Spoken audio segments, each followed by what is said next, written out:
Hello everyone, అందరికీ నమస్కారం. Welcome to Raja tech TV YouTube channel. ఈ వీడియోలో మన ఆంధ్రప్రదేశ్ రాష్ట్ర సర్కార్ ఏపీ రాష్ట్ర వ్యాప్తంగా రేపటి నుంచి మనకి పెన్షన్ ప్రక్రియ అయితే ప్రారంభించబోతుంది. ఇక మే 1వ తేదీ 2వ తేదీలో మనకి పెన్షన్ అయితే అందించబోతున్నారు. ఇక మనకి పెన్షన్ సమయాన్ని కూడా పెన్షన్ పంపిణీ సమయాన్ని కూడా మార్పులు చేసిన సంగతి లబ్ధిదారులు గమనించాలి. అలాగే రాష్ట్ర వ్యాప్తంగా కొత్తగా మనకేంటంటే పెన్షన్దారులకు పెన్షన్ అందించబోతున్నారు.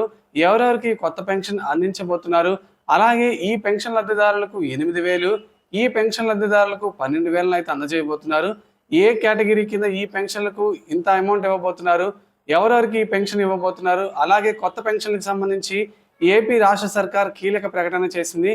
వీరందరికీ ఈ తేదీ నుంచి కొత్తగా పెన్షన్లు అయితే అమలు చేయబోతున్నారు. తాజాగా కొత్త పెన్షన్లకు సంబంధించి ఏపీ రాష్ట్ర ప్రభుత్వం ఎప్పటి నుంచి కొత్త పెన్షన్ జారీ చేయబోతుంది, మే నెలలో వచ్చిన పెన్షన్ కొత్త రూల్స్ ఏంటి, ఇలా దీనికి సంబంధించిన పూర్తి ఇన్ఫర్మేషన్ ఈ వీడియోలో చూద్దాం. ముందుగా వీడియో చూస్తున్న ప్రతి ఒక్కరూ వీడియో కింద లైక్ సింబల్ అయితే ఉంటుంది. వీడియో చూస్తున్న ప్రతి ఒక్కరు వెంటనే వీడియోని లైక్ చేసేయండి. మీరు వీడియోని లైక్ చేస్తేనే నాకు టైప్ ఆఫ్ సపోర్ట్. అలాగే వీడియో అనేది అందరికీ తెలుసుకుంటారు. ఇక మొదటిసారి ఎవరైనా మన ఛానల్ని విజిట్ అయితే బెల్ ఐకాన్ ట్యాప్ చేసి మన ఛానల్ని సబ్స్క్రైబ్ చేసుకోండి. సబ్స్క్రైబ్ అయిన వెంటనే మనకి పక్కనే బాణం గుర్తు మాదిరి సింబల్ ఉంటుంది. ఈ షేర్ సింబల్ ద్వారా మీరు ఫేస్బుక్, వాట్సాప్ గ్రూపుల్లో మీ ఫ్యామిలీ ఫ్రెండ్స్కి షేర్ చేయండి. అప్పుడు ఈ విషయం వాళ్ళు కూడా తెలుసుకుంటారు. ఇక లేట్ చేయకుండా టాపిక్ని స్టార్ట్ చేద్దాం.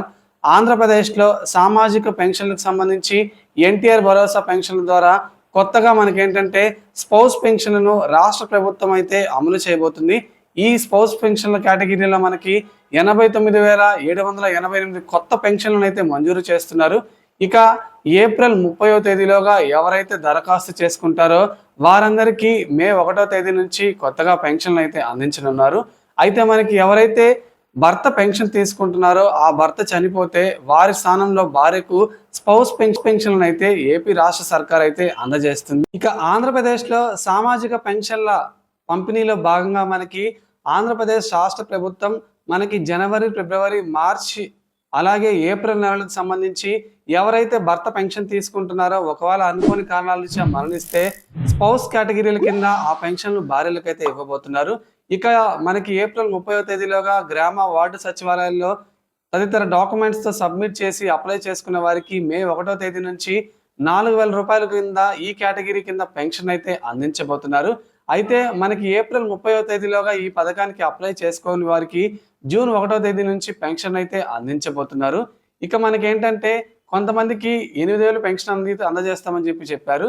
అయితే మనం గత నెలలో అంటే మీరు అనారోగ్య కారణాల రీత్యా లేదా ఏదైనా ఊరికి వెళ్ళి మీరు పెన్షన్ తీసుకోకపోతే మీరు వితంతువులైన, వృద్ధులైన మీకు మార్చి నెల పెన్షన్ 4,000, ఏప్రిల్ నెల పెన్షన్ 4,000, మొత్తంగా 8,000 రూపాయల పెన్షన్ అయితే మే నెలలో అయితే అందజేస్తారు. ఇక వికలాంగులు ఎవరైతే ఉంటారో వారు గత నెలలో పెన్షన్ తీసుకోకపోతే గత నెల 6,000, అలాగే మే నెలలో 6,000 కలిపి మొత్తంగా 12,000 రూపాయల పెన్షన్ అయితే అందించబోతున్నారు.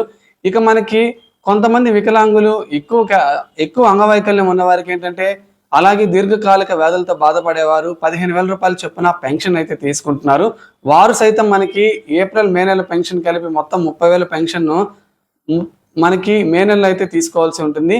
ఎవరైతే లబ్ధిదారులు గుర్తుపెట్టుకోవాల్సిన విషయం ఏంటంటే ఎవరైతే ఈ పెన్షన్ తీసుకోలేదో వారు అడిగి మరి మే నెలలో 2 నెలల పెన్షన్ కలిపి తీసుకోవాలని చెప్పి అధికారులు లబ్ధిదారులకైతే సూచించారు. ఇక పెన్షన్ తీసుకోవాల్సిన బాధ్యత ఖచ్చితంగా లబ్ధిదారులదే అని ఈ విషయాన్ని లబ్ధిదారులు ఖచ్చితంగా గుర్తుపెట్టుకోవాల్సిందిగా మనకి గ్రామీణ నిరుపేదన సెర్ఫ్ అధికారులు అయితే తెలియజేశారు.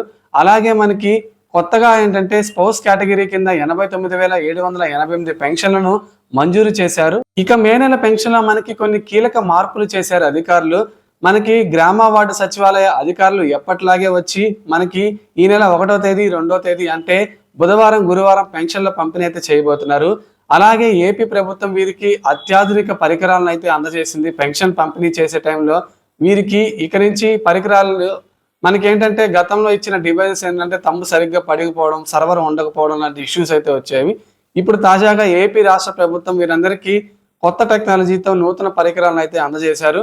దీంతో ఇక పెన్షన్ పంపిణీ అప్పుడు టెక్నికల్ ప్రాబ్లమ్స్ అయితే ఉండవు. ఇక ఈ స్పౌస్ కేటగిరీ కింద పెన్షన్ అందజేయడం ద్వారా ఏపీ రాష్ట్ర ప్రభుత్వంపై 36 కోట్ల రూపాయల అదనపు భారం పడుతుంది. కానీ సామాజిక న్యాయ పరిరక్షణలో భాగంగా ఈ పెన్షన్ అయితే ప్రభుత్వం అమలు చేస్తుంది. ఎన్టీఆర్ భరోసా కింద పెన్షన్ పొందుతున్న వారి రీఅసెస్మెంట్ పగడ్బందీగా నిర్వహిస్తున్నామని ఏపీ ప్రభుత్వ అధికారులు స్పష్టం చేశారు. ఇప్పటి వరకు 49% వెరిఫికేషన్ పూర్తయిందని, అర్హులు ఎవరు నష్టపోకూడదని, అనర్హులకు పెన్షన్ అందకూడదన్న ముఖ్య ఉద్దేశంతోనే ఈ పెన్షన్ రీవెరిఫికేషన్ ను స్టార్ట్ చేశామని ఏపీ రాష్ట్ర ప్రభుత్వ అధికారులు అయితే తెలియజేశారు. ఇక ఈ రీవెరిఫికేషన్ కి ప్రత్యేకంగా సమయం ఏమీ లేదని, కొత్తగా స్లాట్లు ఎవరైనా బుక్ చేయాలనుకునే వారికి స్లాట్ల తేదీలు ఇస్తున్నామని, ప్రస్తుతం దివ్యాంగుల కేటగిరీలో అనర్హులను గుర్తించేందుకు ప్రభుత్వం సాధారణ రీఅసెస్మెంట్ ను చేపట్టింది. కేజీహెచ్, కంటి, ఈఎన్టీ, మానసిక ఆసుపత్రుల్లో మనకి ప్రత్యేక శిబిరాలు నిర్వహించి గతంలో జారీ చేసిన సాధారణ సర్టిఫికేట్ లో ఉన్న అంగవైకల్యం ఉందా లేదా అని చెప్పి మళ్ళీ పరీక్షలు అయితే చేస్తున్నారు. కేటగిరీలకు సంబంధించిన పెన్షనర్ల జాబితాను రీఅసెస్మెంట్ చేయాల్సిందిగా ప్రభుత్వం ఆదేశించింది. ఇక అంగవైకల్యంతో బాధపడుతున్న వారు ఒక కేటగిరీలో 15,000 రూపాయలు పెన్షన్ తీసుకుంటున్నారు. ఇక సాధారణ అంగవైకల్యంతో బాధపడుతున్న వారు 6,000 రూపాయలు నెలకు పెన్షన్ తీసుకుంటున్నారు. వీరందరికీ ఏంటంటే రీవెరిఫికేషన్ రీఅసెస్మెంట్ పూర్తి చేసి ఆదేశించిన దానికన్నా అంగవైకల్యం ఉందా లేదా అని పరీక్ష చేసి సాధారణ సర్టిఫికేట్లను జారీ చేస్తున్నారు. అలాగే మనకి వితంతు స్పౌస్ కేటగిరీ కింద సచివాలయంలో సంబంధించిన డాక్యుమెంట్స్ ఏమేమి ఇవ్వాలంటే మనకి ఆధార్ కార్డ్, అలాగే భర్త చనిపోయినట్టు డెత్ సర్టిఫికేట్ అయితే గ్రామ సచివాలయంలో ఇచ్చి మీరు కొత్తగా స్పౌస్ పెన్షన్ అయితే పొందాలి. అలాగే మనకి ఈ కేటగిరీ కింద ఏప్రిల్ 30వ తేదీలోగా అప్లై చేసుకునే వారు తర్వాత అప్లై చేసుకుంటే వారికి జూన్ 1వ తేదీ నుంచి పెన్షన్ అయితే లబ్ధిదారులకు పంపిణీ చేయబోతున్నారు. సో ఇది ఫ్రెండ్స్, మనకి తాజాగా ఏపీ రాష్ట్ర ప్రభుత్వం మే నెలలో సంబంధించి పెన్షన్ల కోసం తీసుకొస్తున్న ముఖ్యమైన న్యూస్ అప్డేట్. మీరు ఏ కేటగిరీ కింద ఎంత పెన్షన్ తీసుకుంటారో కింద కామెంట్ చేయండి. అలాగే వీడియో ఎలా అనిపించిందో కామెంట్ చేసి మన ఛానల్ని సపోర్ట్ చేయండి.